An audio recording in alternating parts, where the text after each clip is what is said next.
ఆ 3 రోజుల్లోనూ విభిన్న దశల్లో కలిగిన ఆవిర్భావాలు దశల వారీగా చెప్పాలంటే చాలా పేజీలు ఆక్రమిస్తాయి. కాబట్టి మొత్తంగా చెబుతాను. ఎందుకంటే భగవద్ధర్మం గురించి నేను తెలుసుకున్నది, అనుభవించింది వివరంగా రాసుకుంటూ పోతే 1000 పేజీల గ్రంథమవుతుంది. పాఠకులకు అందుబాటులో ఉంచడానికి వివరణలను సాధ్యమైనంత కుదించుకుంటూ బిగువుగా రాసే ప్రయత్నం చేస్తున్నాను. నాకు కనిపించిన విజన్స్, దృశ్యాలు కేవలం సైకలాజికల్ ఊహలుగా ఎవరైనా అనుకుంటే అంతకు మించిన అపోహ, అజ్ఞానము ఉండబోదు. నేను తార్కిక జ్ఞానమున్న రచయితను. 80 దాకా నవలలు, కొన్ని వందల కథలు రాసిన వాణ్ణి. మనుషుల మనస్తత్వాలు, ప్రవర్తనలు పరిశోధించిన వాణ్ణి. ఏది సహజమో, ఏది అసహజమో, ఏది స్వాభావికమో, ఏది అస్వాభావికమో నాకు తెలియకపోలేదు.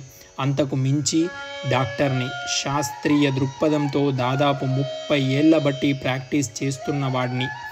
ఒక విషయం గురించి 100 సార్లు ఆలోచిస్తేనే కానీ కాగితం మీద కలం వెళ్ళదు. భగవద్ధర్మం మొదలు పెట్టడానికి ఇందులోకొచ్చాక 1 ఏడాది సమయం తీసుకున్నానంటే దీని గురించి ఎంత సీరియస్గా ఆలోచించానో, ఎన్ని సంఘర్షణలు అధిగమించి ఈ మహాప్రయత్నానికి ఉద్యుక్తుడయ్యానో ఎవరూ అంచనా వేయలేరు. కలియుగం సంధ్యా సమయంలో కొట్టుమిట్టాడుతోంది. నా జీవిత సంధ్యవేళలో నేను నిలబడి ఉన్నాను. నేను నమ్మిన, అనుభవించిన ఓ మహత్తర సత్యాన్ని నిర్మలమైన మనస్సుతో మీ ముందు ఉంచాలన్నదే నా ప్రయత్నం. ఆవిర్భావం అంటే మొదలు నాకు అర్థమయ్యేది కాదు. మొదటి రోజు కనులు మూసుకోగానే చాలా అద్భుతమైన దృశ్యాలు గోచరించేవి. ఏవేవో ప్రకృతి దృశ్యాలు, రకరకాల వృక్షాలు, పర్వతాలు, నదులు, గుళ్ళు, గోపురాలు. అవి ఎంత స్పష్టంగా ఉండేవంటే కళ్ళెదురుగా నిలబడి ఉండేవి. తర్వాత జ్యోతిర్లింగ దర్శనమయ్యింది. చాలా అడుగుల ఎత్తు లింగము, అందులోంచి నలువైపులా మంటలు.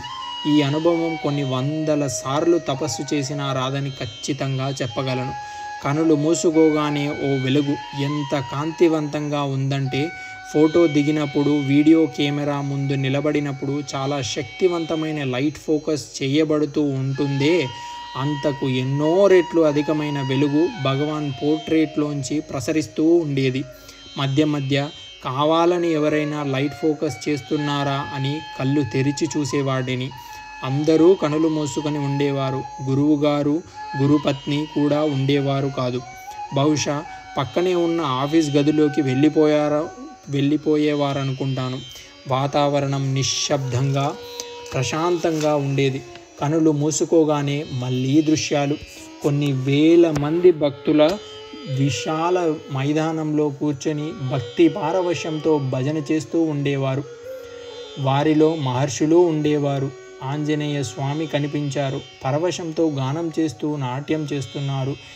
ఎవరెవరో దేవతలు కనిపించేవారు. కానీ భగవాన్ రూపం మాత్రం అందినట్లే అంది దొరకకుండా దోబోచులాడుతూ ఉండేది.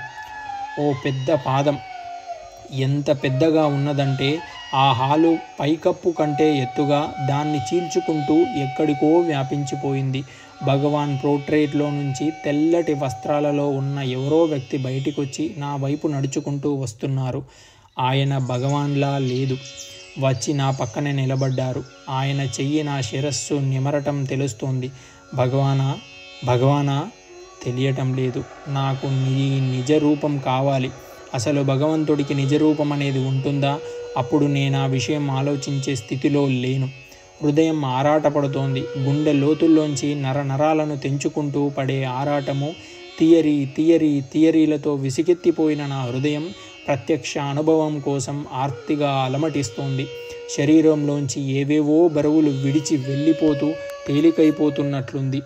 ఆ స్థితి రావాలి. భగవంతుణ్ణి సందర్శించాలంటే ఆ తేలికైన స్థితిలోకి చేరుకోగలగాలి.